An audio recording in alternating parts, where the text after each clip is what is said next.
The thing, it's completely normal at Texas That Motor is Speedway. unbelievable. Welcome back, by the way. TMS likes to push the envelope, and sometimes that...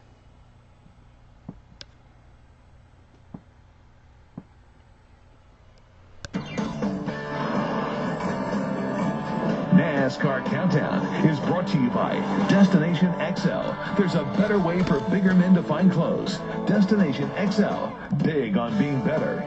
And the U.S. Army, they're strong, then there's Army Strong. Learn more about the strength behind the uniform at GoArmy.com. Yeah, I'm not sure I'm down with that. Here, you climb in that, and let me shoot you over a concrete garage. Y'all realize that this is not a normal activity. When you see somebody getting shot out of a cannon flying across the garage area. The thing, it's completely normal at Texas That Motor is Speedway. unbelievable. Welcome back, by the way. TMS likes to push the envelope, and sometimes that does include testing one's boundaries in the taste bud department. Pig rig. Introducing the beer bacon milkshake. Yes. Scoops of ice cream, a cup of beer, Of course. some maple syrup, Yep. and bacon. Incredibly healthy. Blend it up. Isn't bacon a vegetable? Grab the biggest straw you can find, and bam! Bacon's a vegetable. That is a little taste of Texas heaven, or so Totally agree with I am told. So you. Jeff Gordon will start 8th today, and that's a pretty good number for a good old 4-time. As of last weekend, Jeff Gordon is an 8-time Martinsville winner, and this latest win was exactly what Gordon needed to propel him into the 2013 championship conversation.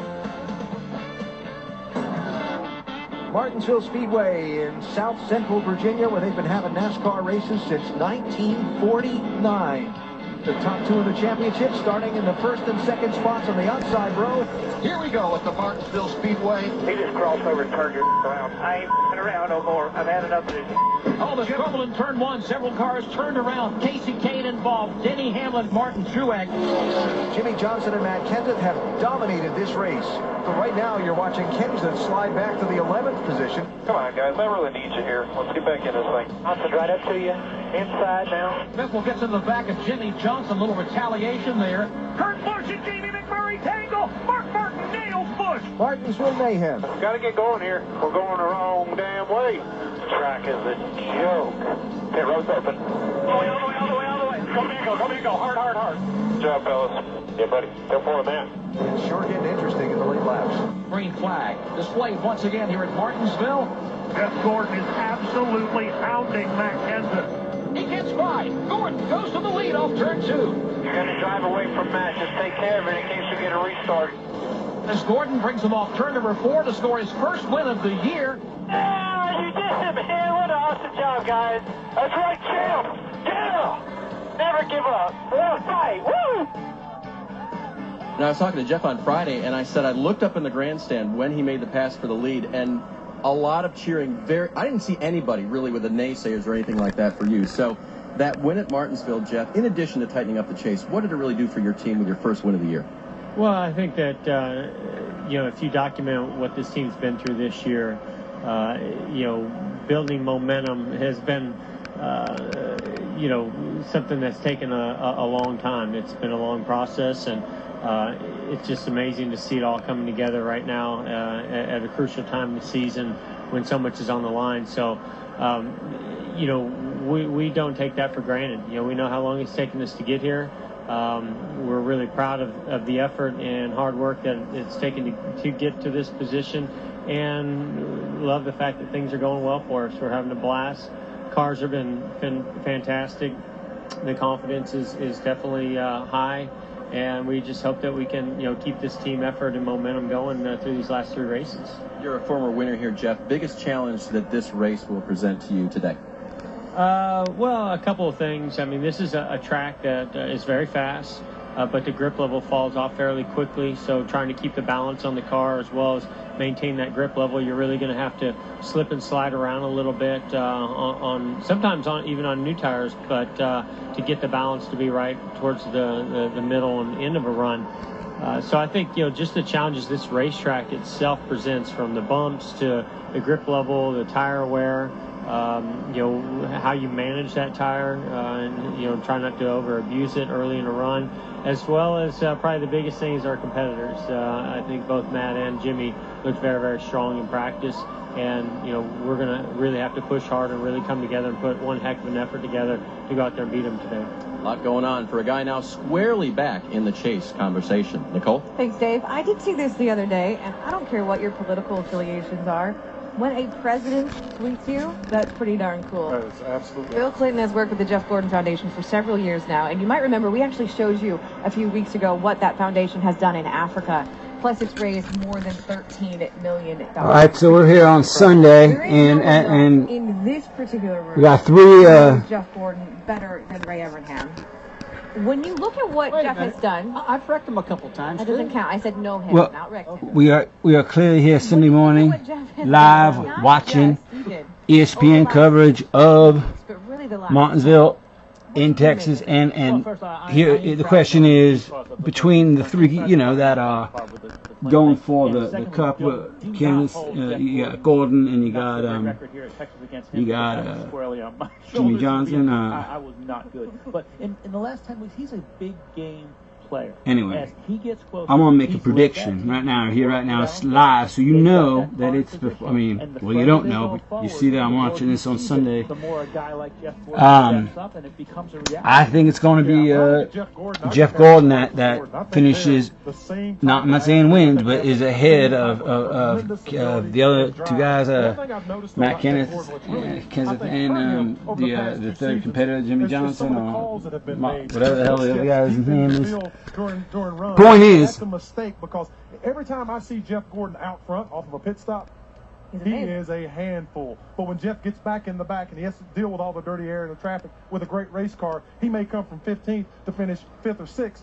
If he could have stayed up front, he would have won the race. I know it's harder to do than it is, we're talking about, but I think that's the only fall that Jeff Gordon has. Right, I'll tell you what, this guy has got the momentum on his side right now at the right time. He's looking really good right now. We all know he's got one of the best cars, got one of the best engine combinations, and he's driving better than I've seen him drive in a long, long time. He had that area where he kind of went down. You question maybe if this career was over or not, but he's rebounded. But I'm going to hit on one thing you just said. We sit in this pit studio all the time, and when Jeff Gordon comes down pit road, Ray and me and you'll go, oh gosh, hope they don't make the bad call. Yeah. Because the crew chief is really good, but he has made some mistakes this year that's put Jeff in the back of the pack.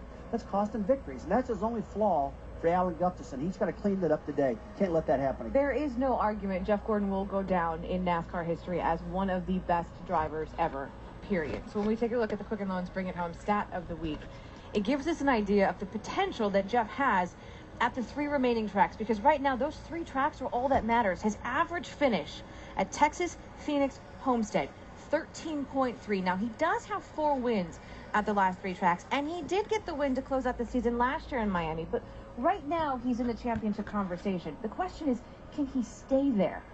I think so, but he's going to have to get off strategy or do something to gain some points. He's got to go to Homestead within 10 points of those other 2 cars. And the only way he can do that is by staying off strategy, making a big point swing today and in Phoenix next week. They've got the ability to do that. And I know it's important to Jeff, too, because something that really is important to him is this championship. He wants to be able to share this with his children. It's important for him to be able to show his kids the driver he was. And you got to remember, he's not 100. He's only 42 years old. And Dale Earnhardt Sr. was 43 when he won his last championship. So I will admit, the other day I was standing in line at the local home improvement warehouse.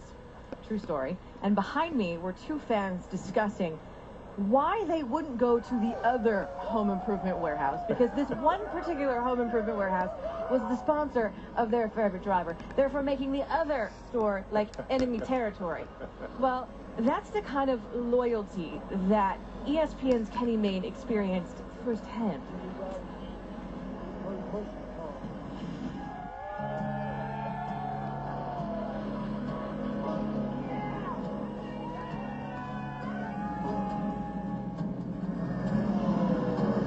In what seems like another century, because it was, NASCAR's highest form of racing was known as Winston Cup. That deal went up in smoke when it was determined cigarettes are bad. From there, Nextel took over. Then Nextel became Sprint. After that, for fans, all the choices become personal. Who's your driver you like? Carl Edwards, Brad Keselowski. Jimmy Johnson. Dale Jr. I love Jeff Gordon. That was my first favorite. He was really good and he won a lot, and I loved his colors of his car. I think sometimes it's simple as that. They like the colors of the car. People change, and change colors. Jeff now drives cars sponsored by retired people.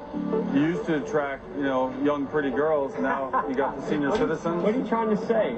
I'm a representative of AARP, proud representative, but not a card-carrying member. What if I need 6 hours of energy? What then?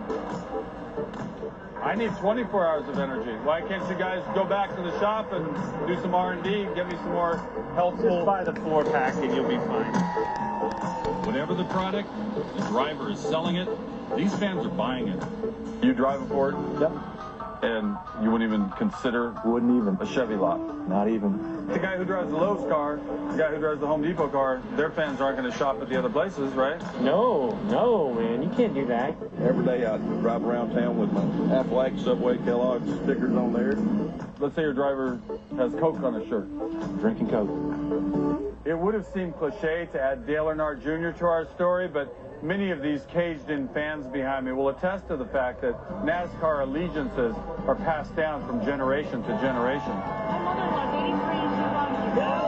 He's the most popular driver. We bought the family stickers that you put on your cars yesterday. We're going to have a whole Junior Nation family. I'm not going to go buy Kyle Busch's or Clint Boyer's or anybody else's. Right. Does Junior use that type of Tupperware? It's what makes NASCAR different than pretty much every other sport. It's because you can get to know the driver. Why do people like you? Why do you like me? Because you're vivacious. You like Tony Stewart, why? Because he's so arrogant. And he's kind of unapologetic for it, right? Everything. I love his actor interviews, too. What the hell do you think I was mad about? Some little son of a runs us clear down to the infield. He wants to about everybody else, and he's the one that drives like a little. Some drivers act different than other drivers, and I think it's just personality matters. It's all about relationships, even the weird ones. It always blows me away when I have fans that want me to sign their arm or their leg to have it tattooed in, especially when it's on top of a mural of my face. So when a car crosses the finish line, the driver and the fan have done so as one. Can I take what they call a selfie? Absolutely. 3, 1, 2, 3. Boy, I look old. Okay, so here's what I need. Arrogant, vivacious driver in a purple car with, let's say, a coffee sponsorship. That would be like Nicole's car right there. Hey, Fandorsements give you a chance to become a sponsor of your favorite chase driver. Tweet or Instagram a pic of your driver's number with the hashtag Fandorsements. If your entry is selected, your name could be on the car in one of the 2 remaining races of this season. Today, Jeff Gordon and Kurt Busch have picked up new sponsors. Chris Halliburton from Surprise, Arizona is on the 78 car. Chris needs to turn on the air conditioning. He